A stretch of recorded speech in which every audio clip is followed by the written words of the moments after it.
Participate नहीं करते। Nucleus अपना आपका इंटैक्ट रहता है, वो ब्रेक कभी नहीं होता। तो और हम जानते हैं कि न्यूक्लियस के अंदर क्या होता है, न्यूट्रॉन्स होते हैं, प्रोटॉन और न्यूट्रॉन्स।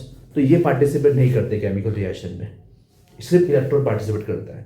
मगर न्यूक्लियर रिएक्शन में कहानी बिल्कुल चेंज हो जाएगी, उसमें यही पार्टिसिपेट करने वाले हैं। तो अब ध्यान रखो, बहुत इंपॉर्टेंट चीज़ कि होता क्या बेसिकली, जैसे या तो किसी एटम के पास ज़्यादा प्रोटॉन है या फिर ज़्यादा न्यूट्रॉन है। अच्छा, ऐसे होता है। Let's take an example of carbon, C12 और C14 एग्जांपल पढ़ लेते हैं हम लोग। तो कार्बन 12 का जो न्यूक्लियस है और इसका जो न्यूक्लियस है, इसकी इन दोनों के अंदर प्रोटॉन 6 होते हैं, दोनों के अंदर प्रोटॉन 6 होते हैं। और न्यूट्रॉन की अगर हम बात करें, इसके पास 6 न्यूट्रॉन होंगे और इसके पास 8 न्यूट्रॉन होंगे। तो कैन यू सी, इसके पास कुछ एक्स्ट्रा न्यूट्रॉन्स है, इसके पास क्या है, एक्स्ट्रा न्यूट्रॉन्स है। और इसीलिए ये एक तरह से अनस्टेबल टाइप बन गया। इसीलिए क्या हो गया, ये अनस्टेबल हो गया, इसका न्यूक्लियस अनस्टेबल है। अब क्योंकि इसका न्यूक्लियस अनस्टेबल है तो ये क्या है, ये क्या है, रेडियो आइसोटोप है। ये क्या है, एक रेडियो आइसोटोप है।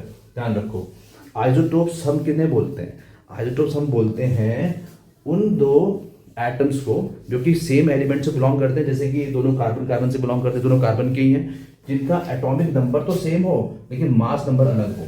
अगर आप देखो एटॉमिक नंबर जिसका सिंबल Z होता है, उसका मतलब होता है नंबर ऑफ प्रोटॉन सिंपली। तो दोनों का Z 6 है।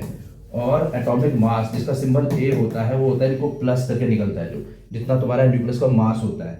तो 6 + 6 12, और इसका कितना हो रहा है देखो, इसका कितना हो रहा है देखो, 6 + 8 14, इसका 14 हो रहा है। तो तुम खुद देखो, इसके इन दोनों के मास नंबर अलग अलग हो रहे हैं और एटॉमिक नंबर सेम है, तो इनको बोलते हैं आइसोटोप्स। अब क्योंकि ये अनस्टेबल है तो इसको बोलेंगे फिर रेडियो आइसोटोप।